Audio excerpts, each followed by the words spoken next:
Welcome to Scoop and Scale, where we dish up the science and weigh facts about mostly equine nutrition.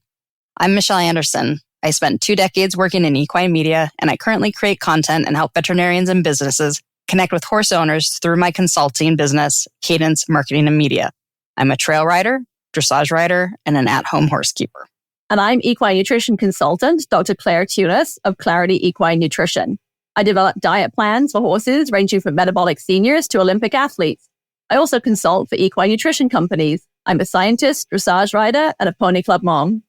Claire and I collaborated for years when I was the editor of an equine publication, and she was one of our regular contributors. We'd finish work, but we always had more to talk about. New products, new research, and our own horses. This podcast is an extension of those conversations. It's for anyone who wants to make better choices when it comes to feeding and caring for their own horses. And before we get started, a quick disclaimer. The information in this podcast is general and not meant to replace the individualized advice of your own qualified equine nutritionist or veterinarian. While I have a PhD in nutrition, I'm not a veterinarian and can't give medical advice. With that, thank you for joining us, and we hope you enjoy the following episode.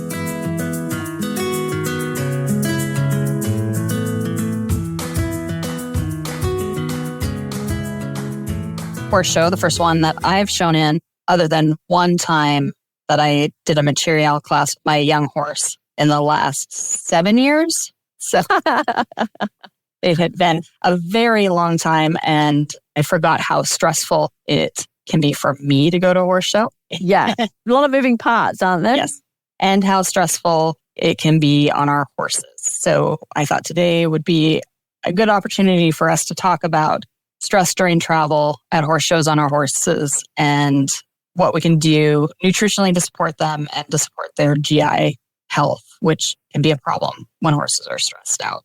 I think that's a great idea because the majority of the US is sort of, if you haven't been in a warm, sunny climate entering show season, so probably the next couple of months, pretty much everybody in the country has an opportunity to show if they want to. Yeah, and I'm really glad that we aren't showing this coming weekend because there's snow on the ground here and we had to go over a mountain pass. We really lucked out with the weather last weekend and we did make it to this show, which was great because we had a 3.5-hour drive over the mountains to get there. We had a pony club rally on Saturday, which I organized. That was equally stressful. Let's just say heating is stressful. Organizing a show is also stressful. You are a good pony club mom, and we need more of you. Yeah, we had a great day. We had kids came all the way from Colorado to Arizona, so it was a really nicely attended little event. We were very lucky because it rained the next day. It was funny how serendipitous the weather can be sometimes for these outdoor shows. But on the back of that, my daughter has qualified if she wants to be able to go to Pony Club National Championships, which is held at the Kentucky Horse Park. Used to be every 3 years. It's now going to be every other year. So it's one of her dream things she wants to do. So yeah, so now I'm looking at potentially shipping a horse from Arizona to Kentucky in July, which it'll be hot. So yeah, now lots of potential stress there. Yeah, and humid too. So definitely on my radar. Why is going to a show and traveling so stressful for our horses? Yeah, it's a great question, right? I mean, I think we have to remember the kinds of animals they are, right? They're herd animals. And if nothing else, we're taking them out of their herd and taking them and putting them potentially sort of in a different herd and a completely new environment with completely new things to worry about, right? And there's such visual stimuli, sound stimuli, new smells. You know, I've been reading a fabulous book, The Horse Brain, Human Brain. And I'm not going to remember the author off the top of my head, but, you know, I hadn't appreciated how much smell is important to horses. You know, and it's possible that they actually have as good a sense of smell as dogs, which we know of as being brilliant, right? You know, the smell of a new environment, the smell of all these different horses and seeing different things. I mean, you know, you probably don't have banners and flags waving in your arena at home very often or whatever. It's just these new visual stimuli. It's a lot for an animal that is always scanning its environment, looking for the lion and the tiger because that's how it's wired. From an evolutionary standpoint, it's a lot of new things to take in and a lot of potential stress, and they really don't know it's okay. And I would say their humans can be very stressed also. And that's a horse show situation. Part of it, right? Again, as that flight species, they're hardwired to be able to pick up on the energy in the environment. So like you said, you were so stressed this weekend with your show after 7 years. Like if you're projecting that angst, or even if you're just maybe normally a pretty chill, end of the day, go to the barn. This is awesome. But then all of a sudden you've become this slightly uptight, like, oh my God, why do I do that 10-meter circle? And is it the shoulder into the trevor? Or do I go from KXM or is that P? And there's something like, who are you? I'm looking to you for some moral support here. And you're being a total weirdo. Right? And then, how do we get them there? I mean, let's not even forget. We put them in a tiny dog box that rattles and bangs for goodness knows how long to get there, maybe on their own, maybe with a friend. Trailing is hard work. I know I've noticed like a couple of times on the way back from multi-day shows that we've been to with our pony. He is an extraordinary loader. He's brilliant, right? There are times we laugh and my daughter's like, Mom, open the door. Everybody wants to get in the trailer kind of thing. And you throw the rope over and he loads himself. And he's like, really like, let's go somewhere. He loves going places. But it's interesting because a few of our multi-day shows, and we've only been doing multi-day shows for a little while, when we go to leave, he's a little bit like, and you have to be like, come on, buddy, we're going home. And it just suddenly dawned on me recently, I think he's just tired. He's tired. And that realization that we've got 3 hours in the trailer to get home or an hour and a half, and it's going to be more rattling and they're having to use their postural muscles or whatever, stabilizer muscles to stay stable. I mean, it's like doing trot sets in a trailer. So it's not that he doesn't want to load and he's a bad loader. He's just no fool. Yeah. And he's like, I'm already tired. I've been here for 3 days and I've worked my tail off. And now I have to kind of go, suck it up because I know I've got another hour of hard work in front of me. I think it's important in this conversation to consider that it's not just horse shows. So for our listeners, maybe you aren't showing, but if you're a trail rider and you're going horse camping or just hauling out, even to ride off trailer, and your horse isn't used to traveling, or if you're going to a longer endurance ride, which would be a big event, or even just going to a clinic can be just as stressful. The horse doesn't know the difference between going on a trail ride and going to a horse show. And it comes with the same thing, especially group trail rides where you have a bazillion horses and then you add in dogs and kids and trailers coming and going and everything. Maybe your weather is such that you haven't been doing much all winter, but now you can trailer out to your trainer's barn to take a lesson. Mm-hmm. It could just be that simple. You're just showing up at a random barn that they don't normally go to and you're taking a lesson and then going home. So all of it counts as stress if you're the horse.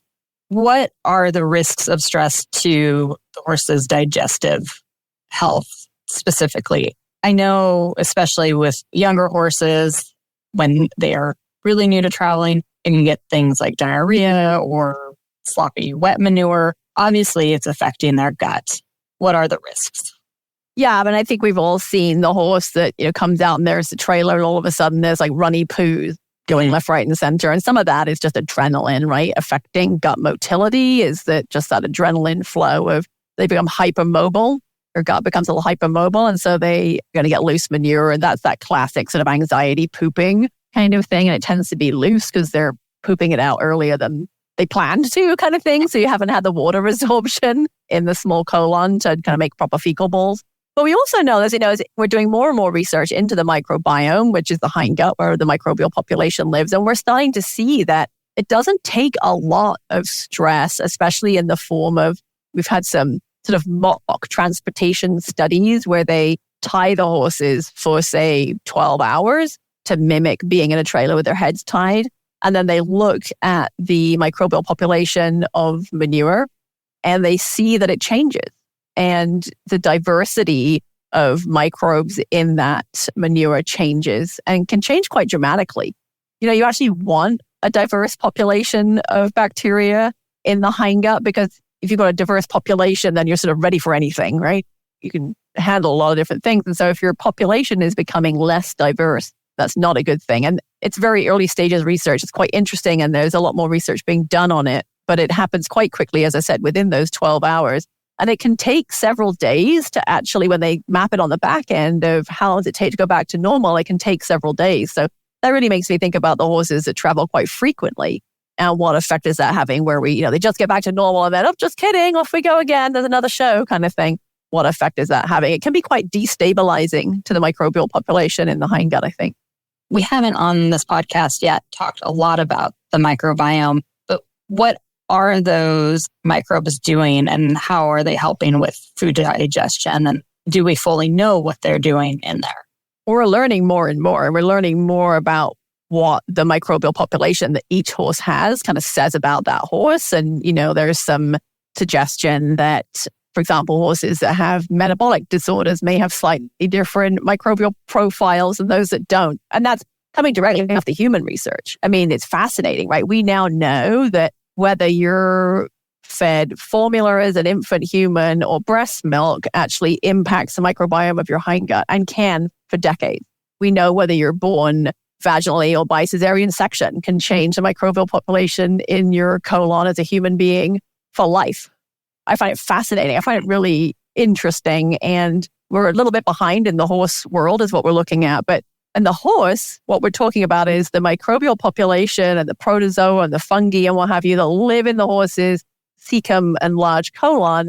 And their primary purpose is to ferment the structural carbohydrates that occur in forages. And obviously in a natural setting, we have talked about before, horses evolved eating a lot of forage of low nutritional value. And the only way that they have to be able to break that down is thanks to these microbes and protozoa fungi in the hindgut. And so they have what is called the symbiotic relationship where the microbes, fungi, protozoa do that for the horse. And in turn, the horse kind of, is consuming all this feed to help maintain those microbial populations. And so there's this sort of relationship that goes on between the two, between the host and the microbes. And if you change what the horse is eating, then the microbial population changes. If you stress the horse out and you make that hindgut environment not optimal for the types of bacteria that should be living there, then that microbial population starts to shift and change, and certain microbes will die off and others will become more prevalent, and you change the dynamics and the infrastructure of that microbial population. And then in turn, that has an impact on, for example, perhaps the byproducts that get released as a result of that microbial population. And the horse is using those byproducts. And so some of the most important byproducts that we get from that are what we call volatile fatty acids. They break down these complicated carbohydrates and release these volatile fatty acids, which is called acetate, butyrate, propionate. And those get absorbed by the horse and can be metabolized into forms of energy or other substrates that the horse then uses. So actually, in horses that are fed nothing but hay, can be as much as almost 80% of their daily calorie requirement actually comes from the absorption of these volatile fatty acids that are the result of microbial fermentation. So you can imagine that if you alter that microbial population, you're going to alter the substrates available then to the horse to make energy from. One of those that I mentioned, butyric acid, is particularly interesting because butyric acid is actually really important to the gut lining, to the integrity of the gut lining. The cells that line the gut lining have a need for butyric acid. So if you're not getting enough butyric acid being made as a byproduct of microbial fermentation, that can actually then impact the health of your gut lining. And you can end up kind of in this negative spiral. And it's thought to lead to, if you don't have enough butyric acid and the cells that line the gut lining maybe are not held together as strongly as they could be, then you might get something called leaky gut syndrome that a lot of people have heard about, where now there's kind of gaps between the cells lining the gut lining and compounds can start crossing into the bloodstream that shouldn't and all those kinds of things. So it's really maintaining a healthy microbial population and a really strong hindgut is really important to the overall well-being of the horse. And then the other byproduct of microbial fermentation that's really important are B vitamins. So horses actually produce a lot of B vitamins during that fermentation of forage process. And so it's very unusual that we see a B vitamin deficiency in horses because they're generally making enough from the diet they're just consuming. Sometimes we find that maybe what they're creating is not optimal and some additional B vitamins, for example, people think about hoof health and biotin, right? It's like we see in horses, some horses benefit from a little extra biotin, and that's a B vitamin the microbes are actually making for the horse, but some more is sometimes helpful. But obviously, if you have a disrupted hindgut population, then the horse's ability to manufacture adequate B vitamins might be impacted. And B vitamins are really important for the functioning of all the horse's metabolic pathways throughout their body. So hindgut health is vital. So traveling to shows and the stress and what we're finding about what that does to the diversity of the microbial population really could have ramifications for the horse's overall health and well-being beyond just the gut. My understanding is also, as far as the immune system is concerned, if you have disruption in the good bugs that are in the gut, it gives an opportunity for bad ones to come in and cause problems. So infectious diseases and imbalances can cause problems for the horse's health as well. Yeah, absolutely. I mean, I think we forget that every single one of us has salmonella in our GI tract right now. Gross. And E. coli. And our horses do too. And it's just fine because we're healthy, we have strong immune systems, and the little amount that's in there, we just kind of keep it tamped down and just like, nah, you don't get to play here. We're overwhelming you. You just get to sit in the corner. But obviously, if you start disrupting, like you suggested, the healthy bacterial population, there's a chance then for those guys that have been quietly sitting in the corner to be like, hey, now we get a say in how things go around here, right? And suddenly you end up with pathogenic bacteria taking hold and potential for disease and other things to happen. And the GI tract is a massive part of the horse's immune system. We don't think about that, but it is a barrier.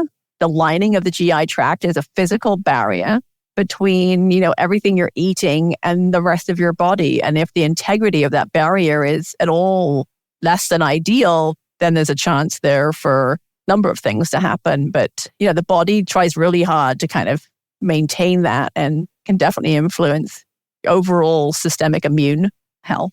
Yeah, so it can make the horses susceptible to infectious disease, and then colitis specifically can become a problem with the hind gut. And that's something that we see when horses are on certain antibiotics for different reasons.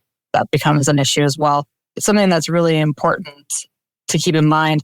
I also get concerned traveling with my horses on the other side with dehydration, keeping the horses hydrated, and the risk of impaction colic. So we're talking about two opposite issues. Yeah. But how does hydration play into the gut's health while we're traveling and at horse shows? And what can we do to keep them hydrated? Especially that time in the horse trailer always makes me a little nervous, especially when it's going over 3 hours without water. Yeah. I would never have my horses at home without access to water for 3 hours. Right. That would never happen. Not unless you've been told to, just because you're getting them scoped for ulcers or something. But it's like not a good thing. Not at all. The most simple answer is you need water just for lubrication, right? Just to lubricate everything passing through the gut. And because so much of what we feed horses is, especially in a horse trailer type situation, dry hay, so that could therefore be particularly tricky if you're somebody that keeps your horses at home on pasture and then shows. We've talked about this in previous episodes, transitioning from a moist diet of pasture to a dry diet of hay. And they may not be thinking they need to drink very much because they're just not really used to having to drink that much. Yeah, your risk for impaction definitely goes up. And I think we also don't appreciate how much horses sweat in trailers. And I wanted to say, golly, it was years ago now. I remember seeing an article, I think it was actually published in a magazine in the UK, and it was talking about the amount of sweat loss from different activities.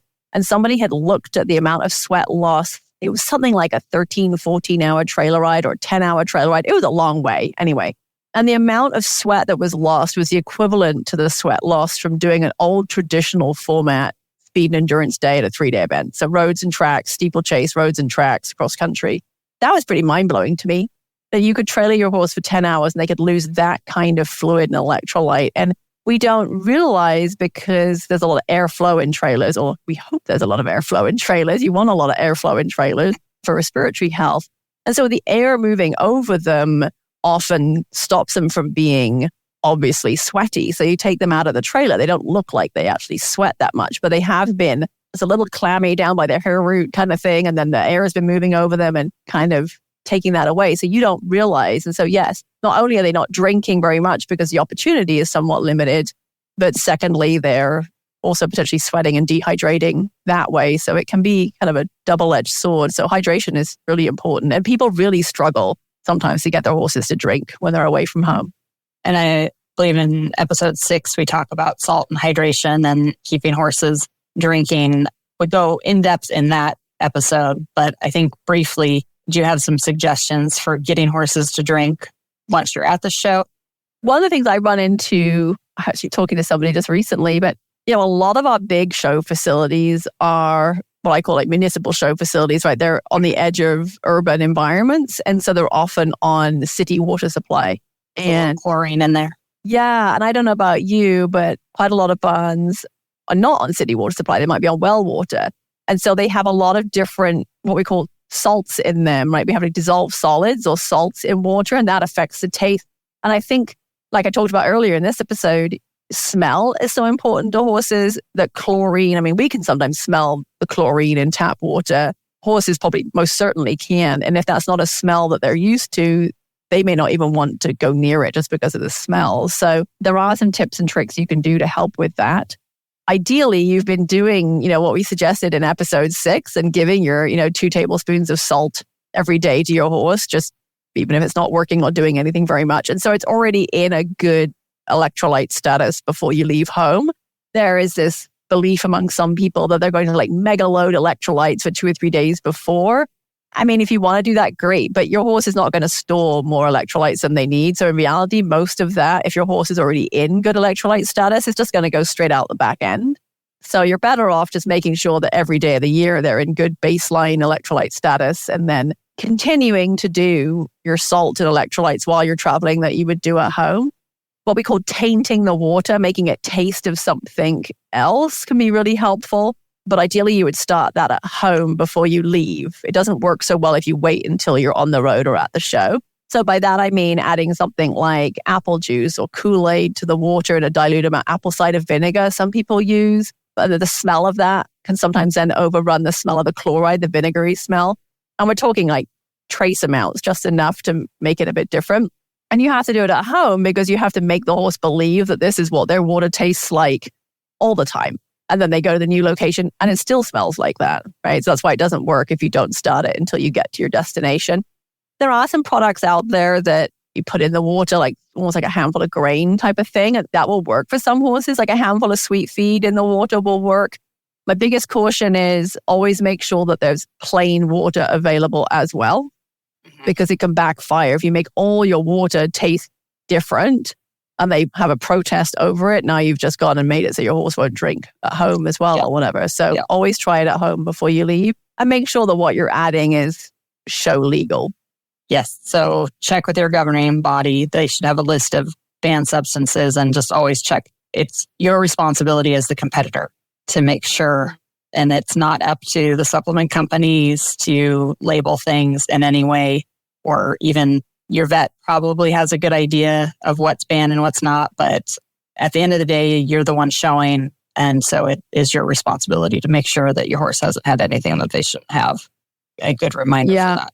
Absolutely. And I think that it's a good reminder too that outside of hydration products, that's true for every supplement. There are some joint products that have compounds in that might not be legal. Like if you do endurance, MSM, I don't believe it isn't. Yeah. Well, don't take my word for it, though. Right. Don't trust the voice on the podcast. I'm not the final say. It's your governing body. Absolutely. Things like a lot of people use calming supplements and are really tempted to use calming supplements at shows. And even though that sort of goes against I believe, like Yusuf has a statement, something about anything that you give to potentially calm a horse is not seen to be great sportsmanship. But that aside, some of the things like valerian and chamomile and those kinds of things are prohibited. So you have to be really careful with your day-to-day supplements, especially if you haven't shown in a long time. Right? Things can have changed. Yes. Yep. Definitely check.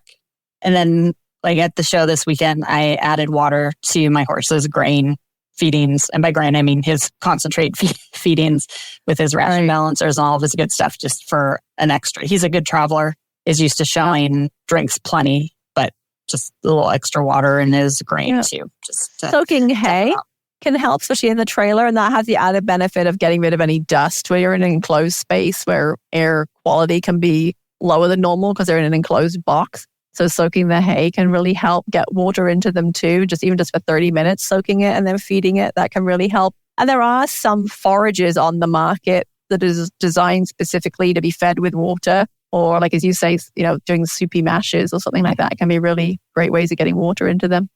And these risks of digestive health for horses during travel, we haven't specifically mentioned the big one. If that's and a drum roll effect or something. Yeah. I know, that's the one everyone worries about. And that's gastric ulcers.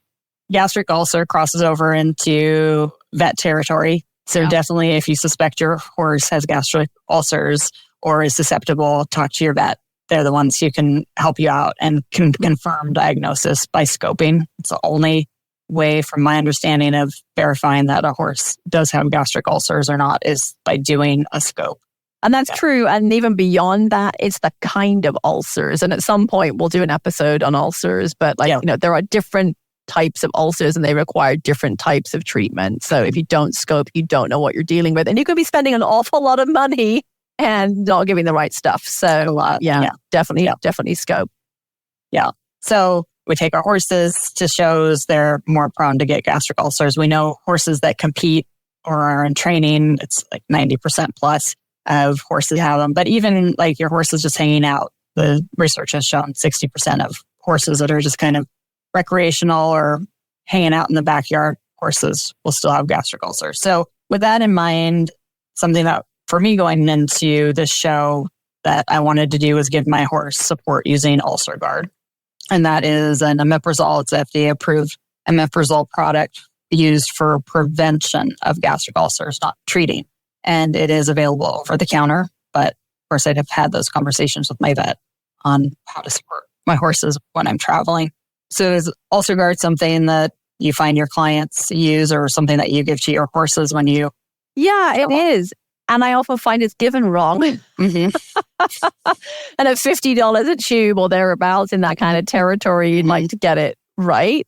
What I find is that people think, I'm going to the show, and they take it with them, and then they get to the show and they start giving it. Yeah. Well, it actually takes several days to actually really have the major benefits. So you should probably start it at least 3 days before you go. And again, your vet can give you the advice on specifically, when to start it. But it's, if you start it at the show, it won't be effective until you're on your way home, So yes, you need to start it several days before. And my understanding is it does need to be given on an empty stomach, omeprazole. So again, that might mean if you're boarding, getting yourself out of bed really early to get to the barn before your barn feeders feed on those few days before you go to the show. Or hopefully maybe you've got barn staff that are savvy and willing to do it before they feed and then not feed your horse for 30 minutes afterwards. So that's how you're going to get the maximum effect out of it. But the type of ulcers that we're the most at risk of getting at a show we understand them pretty well, are what we call squamous ulcers. And those are ulcers that really,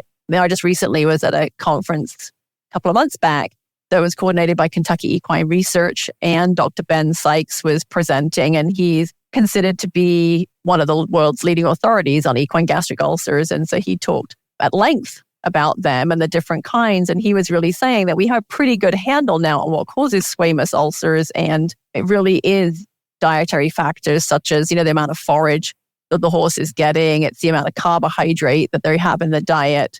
And then the amount of exercise or cumulative exercise that they're getting. So the harder the horse is working, the more readily available carbohydrate in the diet and the lower the amount of forage they get. That's like the perfect storm for getting, squamous ulcers. And so when you think about it, that's why shows become such a risk factor for those kinds of ulcers, because you're probably, they're working harder. Maybe you've increased your grain a little bit because the horse is going to be working pretty hard for 3 or 4 days. So, if your typical grain is a higher starch grain and now you're feeding more of it, you've increased that starch grain load. Maybe they're working harder than they are at home normally. Or again, just the stress of the work that they're doing, the intensity of it. Let's say you've gone to the show to do, many of us are not doing meter 60 jumpers, but let's pretend we are. And you go to the show to do meter 60 jumpers, you're probably not doing that at home every day, but you're practicing a much lower level. So the level of intensity is far less. And so we do create this sort of perfect scenario for these horses to develop these kinds of ulcers. And I personally lived it last year. My daughter went to, I created this perfect storm for it. And it just kind of was what it was. It was unfortunate. We go back out of the area sometimes for Christmas, either back to the UK or visit friends out of state. And we did that. And the pony went and spent 2 weeks sort of at dressage boot camp with our dressage trainer. And that was super. We came back, we brought him home, and then we had an IEA show. So he went to the IEA show and got ridden in IEA. And IEA is an amazing organization in which kids get to pull a horse out of a hat kind of thing. And so he was ridden by 3 or 4 people that he'd never been ridden by before. We came back from that. We were home for 3 or 4 days, and then we left and went to our first rated dressage show for 4 nights. And he did fabulously, and he won several of his classes at this rated dressage show, did really well, really pleased with him. And then 10 days later, he wouldn't canter and was really grouchy and really unhappy and just started shutting down. And luckily I kind of have the knowledge that I have, but I was able to kind of step back and go, oh, hang on a minute. This is just screaming gastric ulcers. And when I look back at what he had gone through over that month period, it had sort of been this perfect storm of setting him up for that in a way. And so I wasn't surprised that that was potentially what we had going on. And so we had him scoped and we dealt with it. And sure enough, there were some ulcer issues there and we dealt with it. And he was fine again afterwards, but definitely lived everything we're talking about here today personally. I know. So, and I definitely don't want the ulcers because let me tell you, none of the treatment protocols are easy to do. Not easy and not inexpensive. Not inexpensive, not easy to do. So taking the measures to avoid them going forward is definitely the way to go. So we definitely do that now. Well, when you're in the feed store, in the aisle, there's lots of different options for buffers for their stomach. So this gastric ulcers have something to do with the pH in the stomach and acidity in the stomach. And so we have these buffer products, which I like to think of as just horse Tums that we're giving. Yep. How effective are those in managing or preventing gastric ulcers at horse shows? Like, are those something that you should start when you're there beforehand, like with the ulcer guard? Is it something your horse should be getting every day? Does one time a day help them? Like if I take a Tums once a day, that's not going to cover me for like, if I have the Tums, if my stomach's upset, I have indigestion, I'm shoveling the Tums all day until I feel better. Right? What are these products and how can they help and how do you use them? They definitely can help. And you're right. So the problem is that horses are secreting stomach acid constantly, whether they're eating or not, because they evolved to be eating almost constantly. And when they're chewing, they're secreting saliva, and saliva is actually high in buffering compounds. It's high in sodium bicarbonate. And so it's a beautiful system because that constantly secreted saliva is constantly buffering the stomach acid and helping to neutralize it and make it less damaging. And the bottom portion of the horse's stomach, where the acid is secreted from, because that's where it's secreted from, it has protections against the acid. So it has a lot of mucus. It actually secretes its own bicarbonate. And that area is pretty well protected from the acid because it's designed to be bathed in acid. The problem is that the upper portion of the stomach, and I sort of alluded to the name of this earlier, that's the squamous tissue. That tissue does not secrete stomach acid, and it's never really meant to come into contact with stomach acid. And so therefore it has no natural protection against stomach acid. Its natural protection against stomach acid is the hope that the horse is eating enough to creating enough buffering saliva to keep the acid from becoming too acidic, and that there's enough fiber in the diet that the fiber is absorbing all the acid and kind of keeping it in the bottom part of the stomach so it's less able to splash around up the top. So, I mentioned earlier the talk that Dr. Sykes gave where he talked about, the risks associated with reducing roughage intake. That's why that's an issue, because they're going to be chewing less saliva, less roughage in the gut to kind of absorb and buffer the stomach acid. So that's where the ideas for having supplement buffers came from. It's like, well, hang on a minute. The horse is supposed to be creating its own buffer, but sometimes we screw that system up with how we manage our horses. And what if we just fed them a buffer and help them buffer their stomach acid the same way you're taking your Tums? And so they do work. And there is some research showing that they are effective, and some things are more effective than others. People probably may be aware of the research that was done at Texas A&M looking at alfalfa. That's one of the reasons why a small amount of alfalfa, and we talk about that in episode 1, where we talk all about alfalfa. Alfalfa is really high in calcium, and that calcium carbonate, as we know, is kind of the foundation of your Tums. And so feeding things that are high in calcium is going to help buffer that stomach acid. So having some alfalfa in the diet where it's suitable for that horse can be helpful. So a lot of our over-the-counter buffer products for horses have calcium carbonate in. They might have magnesium oxide in them because magnesium also helps buffer. And so you see sometimes there are powdered supplements that you can give. Sometimes there are pelleted products that you can give, right? I mean, it started off, I think, Purina were the first ones to kind of do that with their Outlast product. Now, many of the manufacturers have buffering feeds that you can give as sort of a supplemental buffering product. But to your point, they don't buffer forever. The research suggests that some of those buffer better than others, and that most they're probably going to buffer for 3 or 4 hours tops, maybe only 2 or 3. So I think they're very helpful. And I think they actually, where they really come in helpful is being fed like right before you work the horse. Because again, I alluded to earlier, the amount of exercise and the intensity of the exercise can be a problem because as you're trotting and cantering and galloping around, all that acid is splashing about in there. And especially if the horse hasn't eaten in a long time, there's nothing to stop it splashing around. Putting that buffer in there in that situation is a really good idea. It'll cover you while you're riding, giving it before you trailer, because you mentioned your show is 3 hours away.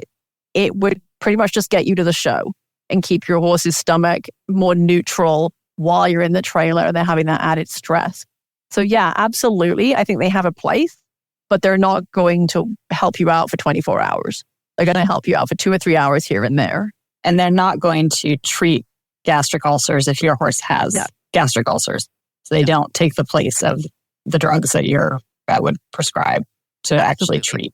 They are part of a prevention program and a larger management program. And I would, again, caution people that, if you've had a horse diagnosed with ulcers, you really have to take a hard and fast look at how you're managing your horse and if there's anything you can do to change your management so they don't come back. And maybe all you can do is start feeding a buffer. But I would hope that you wouldn't just rely on that you'd actually make other pretty major management changes in addition. And part of that is making sure your horse has some forage before you ride. So even at the show, I made sure that my horse had his little bit of alfalfa. I saved it because he does get alfalfa in his normal ration. So he got his alfalfa while we were braiding to get ready, so that he had a little hay mat in his stomach, which can help. The alfalfa has calcium in it. That's the Tums. And then you have the hay mat that helps with the splashing. It's the research that I've seen has shown to help. I did end up with green breeches when I got off, and we have green slime. So that's the sacrifice that I make for his comfort.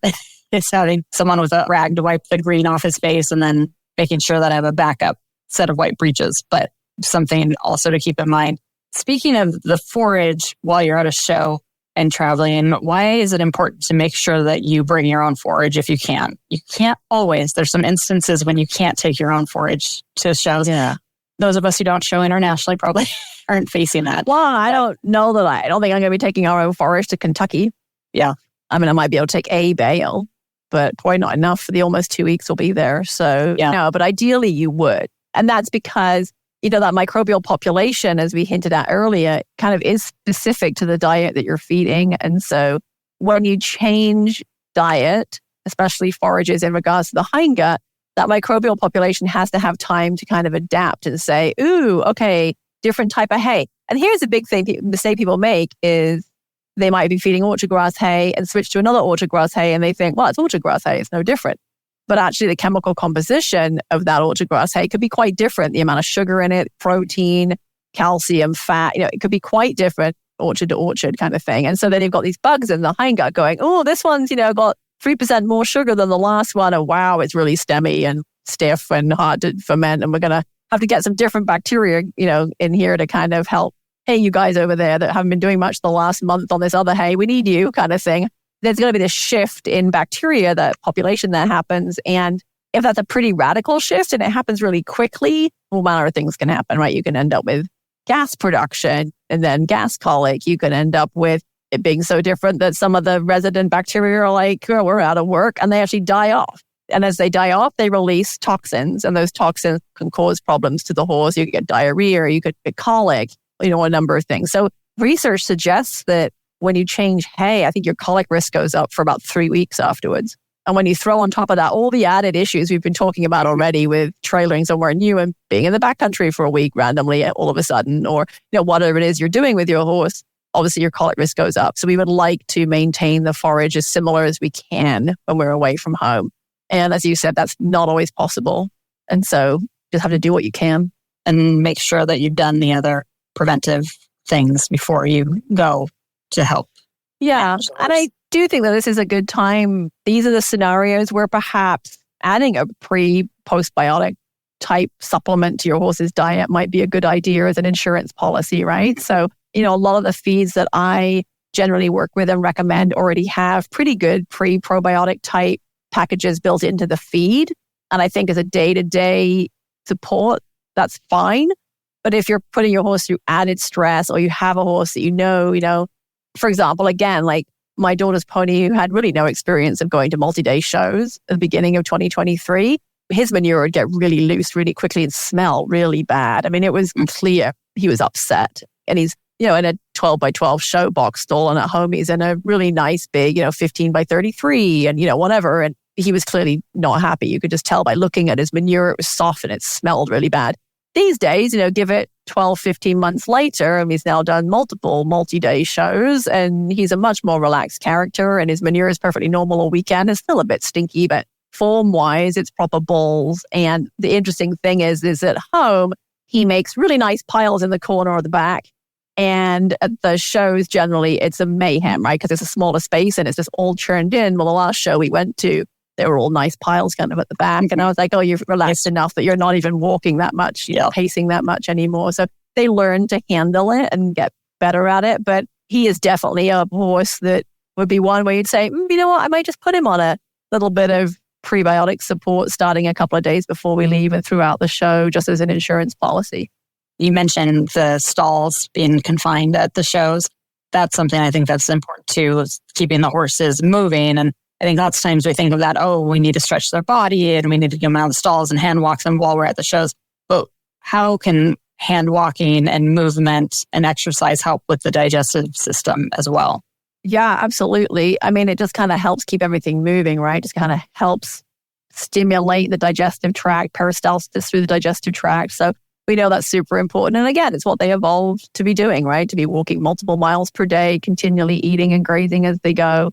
And so, especially if you have a horse who gets turnout at home for any amount of time, you're probably looking at multiple hand walks per day to continue that similar movement. And, again, to get your horse out, let them see where they are, see what's going on, see that there are other horses around.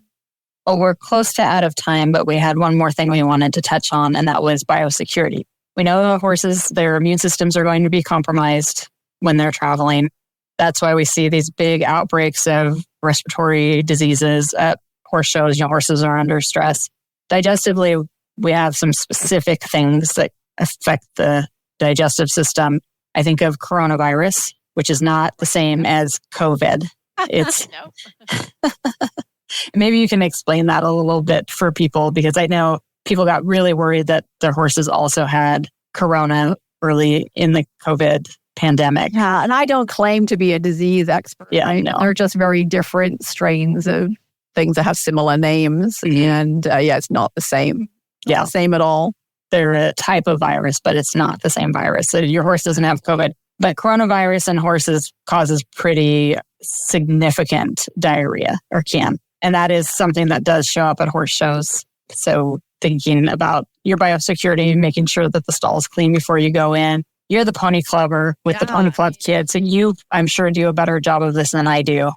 What people don't know is that I also, when I first graduated out of grad school, worked in epidemiology at UC Davis. So I was actually part of a lab that we studied disease spread and we modeled how diseases spread. So I have terrifying. It is pretty big background in disease spread and stuff and how we look at that. And one of the things that I learned many years ago, which I didn't realize until I learned it, same with everything, right? You don't know something until you learn it. Come on, Claire. Anyway, just spraying, if you disinfect your stalls, and let's say, we've all been in that stall, right, that has manure down the wall.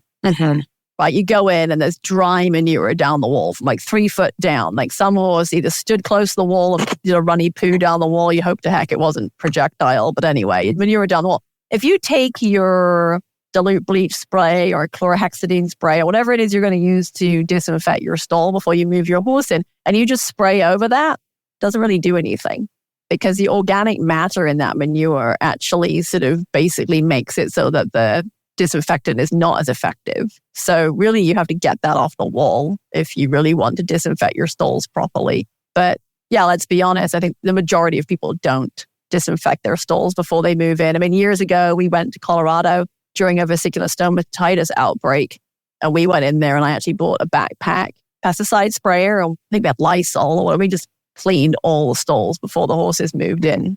And it really didn't take that long.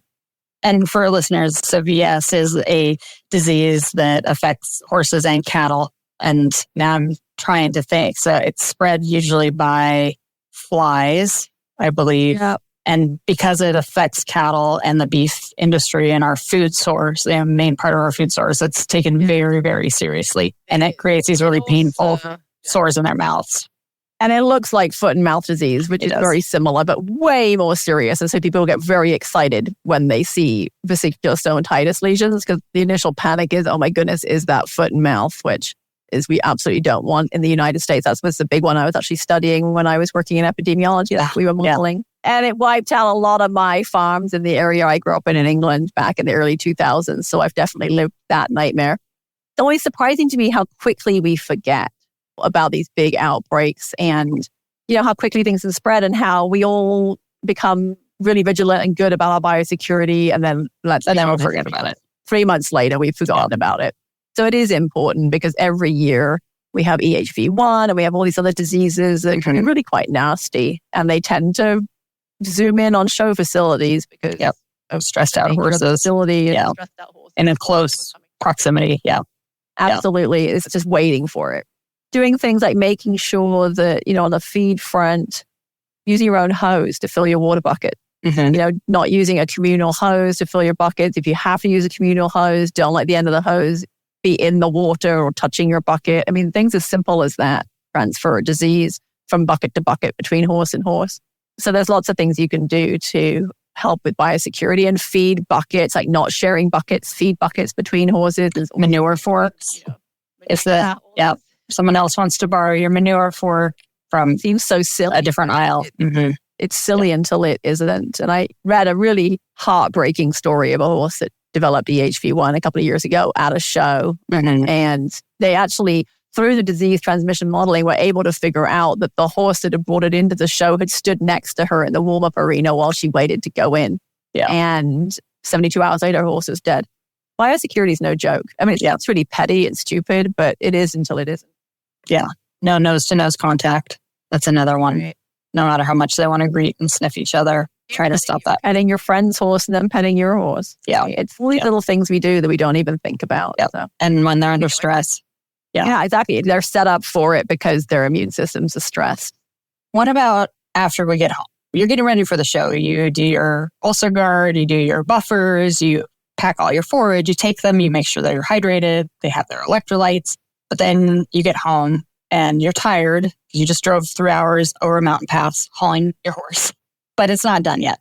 What do you need to do once they're home to make sure that their digestive health is okay to help recover from that stress? Yeah, I mean, I would continue to monitor them, right? Make sure they're eating the way you expect, that they're drinking the way you would expect. And then I would keep things as normal as possible. I'd give them a couple of easy days work-wise. That might mean you just hand walk them or tack walk them. I do think we have to appreciate that many of the diseases they could pick up while they're off property can take several or more days to really show up. So we do need to kind of be vigilant for several days afterwards. If we're being really good, we're taking temperatures, but let's be honest, most people are probably not doing that. But I know barns that do.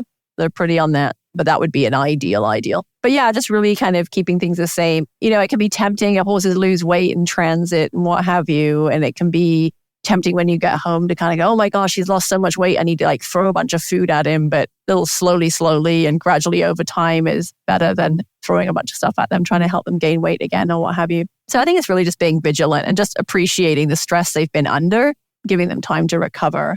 As I mentioned, it can take several days, maybe a week for their microbiome to readapt and get back to normal. So keeping that in mind. And when you're looking at your show schedule, keep that in mind as well, right? It can be really tempting to do all the things and all the shows and what have you. Every weekend, especially if you've been shut up all winter and finally you can get out, kind of thing. But consider the reality. I learned my lesson with our pony when we had him gone for training and then back in a show. And he told us that was too much. Too much stress in too short of a space of time. So they're not machines. They're our partners and we want them to be partners and have a relationship with them that's as good for them as it is for us. So I think we have to keep that in mind. Yeah, for sure. Well, that is all the time we have for today's topic. We hope that we shared something that will help your horse during the show season or wherever your travels take you.